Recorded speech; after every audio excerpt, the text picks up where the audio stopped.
మహారాష్ట్రలో మత మార్పిడి నిరోధక చట్టం ఒకటి అమల్లోకి వచ్చింది. దీంతో అక్కడ చాలా స్ట్రిక్ట్ రూల్స్ అనేవి ఇప్పుడు కనిపిస్తూ ఉన్నాయి. ఏంటి అంటే ఇకపై ఎలా పడితే అలాగా ప్రలోభపెట్టో, మాయ చేసో మతాలు మార్చేస్తాం, మత వ్యాప్తి చేసేస్తాం, విదేశీ ఎజెండాకి పనిచేస్తాం అంటే కుదరదన్నమాట.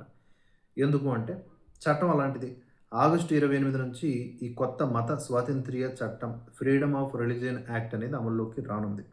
దీంట్లో భాగంగా ఎవరైనా మతాలు మారాలి అనుకుంటే మారొచ్చు. కానీ 60 రోజుల ముందే జిల్లా మెజిస్ట్రేట్‌కి లిఖితపూర్వకంగా నోటీస్ ఇవ్వాలి. నేను మతం మారుతా ఉన్నా, పలానా మతంలో ఉన్నా, పలానా మతంలోకి మారుతున్నా. ఇందులో ఎలాంటి ప్రలోభాలు లేవు, నొప్పులు లేవు, తప్పులు లేవు అన్నట్లుగా క్లారిటీగా ఒక నోటీస్ ఇవ్వాలి. బంధువులు ఎవరైనా అభ్యంతరం వ్యక్తం చేశారనుకోండి, పోలీసులు తప్పనిసరిగా నాన్ బెయిలబుల్ ఎఫ్ఐఆర్ నమోదు చేయాలి. తర్వాత బలవంతము, మోసము, డబ్బాస్ చూపడం లేదా ఉచిత విద్య, ఉద్యోగం లాంటివి ఎర్రగా వేసి మతం మార్చారనుకోండి, కనీసంలో కనీసం జస్ట్ ఒక 7-10 సంవత్సరాల పాటు జైలు శిక్ష. లవ్ జిహాద్ ఇలాంటి తరహా వివాహాల్ని కూడా చట్టపరంగా పూర్తిగా చెల్లనివిగా ఆ! ప్రకటించవచ్చు. అవి చెల్లవు. 1977 నాటి సుప్రీంకోర్టు తీర్పుని ఎట్టకేలకు ఒక ఆయుధంగా ఉపయోగిస్తూ ఉన్నారు. ఇకపై రహస్య మత మార్పిడులకు తావులేదు. ప్రలోభాలకు చెక్ పెట్టినట్టు అయింది. తప్పించుకునే అవకాశం లేనే లేదు అనేది సారాంశం.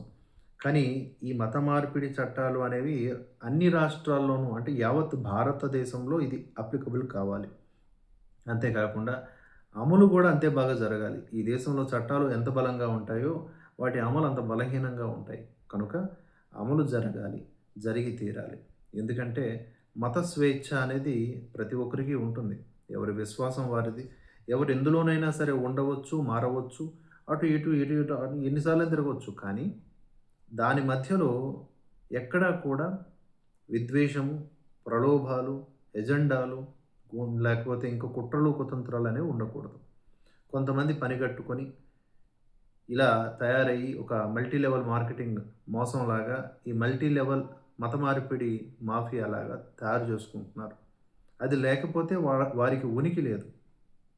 ఇది వారి దౌర్భాగ్యం. కానీ మన దేశానికి పట్టిన దరిద్రం. దీన్ని అరికట్టాలంటే తప్పకుండా ఉండాల్సిందేంటి? బలమైన చట్టం. అది మహారాష్ట్రలో ఇంప్లిమెంట్ అవుతోంది. అస్సాంలో ఇంప్లిమెంట్ అవుతోంది. ఇలా బీజేపీ పాలిత రాష్ట్రాల్లో కొన్నింట్లో ఇంప్లిమెంట్ అవుతోంది. ఇంక మొత్తం యావత్ దేశంలో జరిగితే తప్ప ఇలాంటి సమస్యలకు పరిష్కారం అనేది జరగదు.